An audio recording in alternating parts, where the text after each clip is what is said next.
What's up, guys and gals? I'm going to show you guys how to unplug your GSXR 600 or 750 fuel pump. A lot of you guys think your pump's actually bad because it's not pumping the volume, the gallons per hour that it should. I've seen a 6-ounce test for 10 seconds and a lot of them are failing. Well, my pump wouldn't run at all and I figured it was bad, so I took it apart. And I want to show you guys how to do that. It's very simple. Most of the time it's just plugged up with a grain of sand or something has locked the pump up to where it won't pump anymore. It's crazy easy. Check this out. If my phone falls, I apologize, but it's propped up on a ladder. Thankfully with the OtterBox case. Anyway, here's my pump. Mine looks a little different. I had to bend the sending unit all out of proportion so it fits in my tank because my engine's in a golf cart. Anyway, I've taken all the wires loose to save some time. That's very self-explanatory. When you take those off, just either write them down. I like to take pictures with my phone. Anyway, take this off. 2 screws hold this on. This is your sending unit with your potentiometer in there. Be very careful in there not to drop it, step on it trying to pick it up. Anyway, then after you take those out, the screws right here that hold your grounding lugs, there's one on each side, one down here, one up here. Take those off and there's an end cap clip that you just got to either pull it off with some pliers or just stick a screwdriver in there and work it off lightly. Once you do that, stick a screwdriver under here, a fairly large flathead screwdriver. Work this side, then work this side. What you want to do is you want to walk the pump out of this channel because it goes all the way down in here. So mine comes out because I took it apart and I was so happy that it actually worked. I put it back together so I could do a video for the other nerdy people like me that like this kind of stuff. So anyway, I'm just going to pull mine apart by hand. Mine will come right off, hopefully. I'm going to put it back on so you see what that just did. It slides in these channels. One's longer than the other. Slides out. Slides out. And there's an O-ring right here. Be careful not to lose that if it pops off, or it might actually stay in this hole right here. Anyway, once you get that off, and what you're going to see is mine actually fell off. This filter that's down in the bottom, I bet you guys didn't know that was there. It's a filter, just like any fuel pump, these are very good quality fuel pumps. Has a filter built into it, and if this gets full of sediment, guess what? It restricts your fuel flow.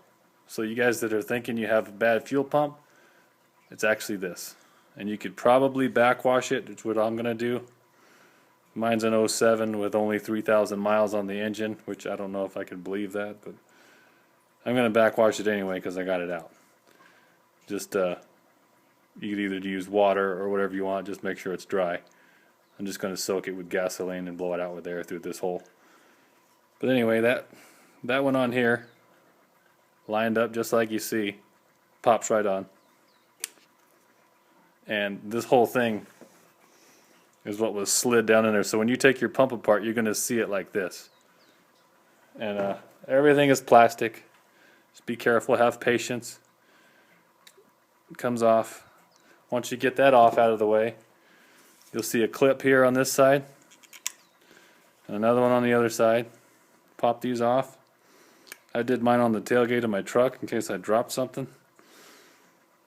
I'll get that out of the way. This is rubber. Pop this off. And once again, if you guys want to take pictures while you do this, it helps you out. Also builds your confidence if you sort of doubt your mechanical skills at all. This right here is all metal. This is the actual body of your pump. Now, my pump was locked up. So once you get this out, the pump is literally just sitting in this channel of plastic. And once again, there's another O-ring up in here. You'll see when I, with my hands, pop it out. It's got semi-barb fitting right here, so it fits in by friction into this O-ring. And just slide it out. You don't really need this, but I used it because the wiring harness has the plug to test my pump motor. Once I had that out of the way, here's your pump. This is what makes the world go round when it comes to our engines. This is going to be hard to see. I might have to go out into the sunlight right here. In this hole, come on iPhone, you will see tiny, I'm not going to be able to get it for you guys, but you'll see it. There's an oval hole, and it looks like black cogged teeth. That's actually your pump impeller. What I did is I took a, sorry about that if I'm making you guys seasick. I took a scribe, just like you see here, cheap little metal scribe, and I took a chance. I stuck it in that hole and seen if I could break it free. Mine was very stiff, so you just stick it in here, almost like adjusting brakes on a drum.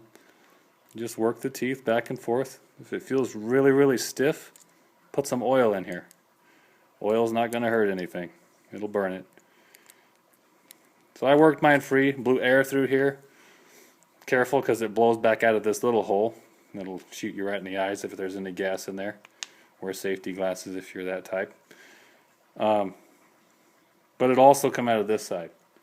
You blow any sediment out. I filled mine up 3 or 4 times, this little cup right here, full of transmission fluid or any oil I had on my shelf. Fill it up, blew it out, filled it up, blew it out, worked it, hooked the pump up to the electric battery, and it runs like a brand new one now. Now I got to put it all back together, and I just saved myself 80 bucks. Hope that helps you guys.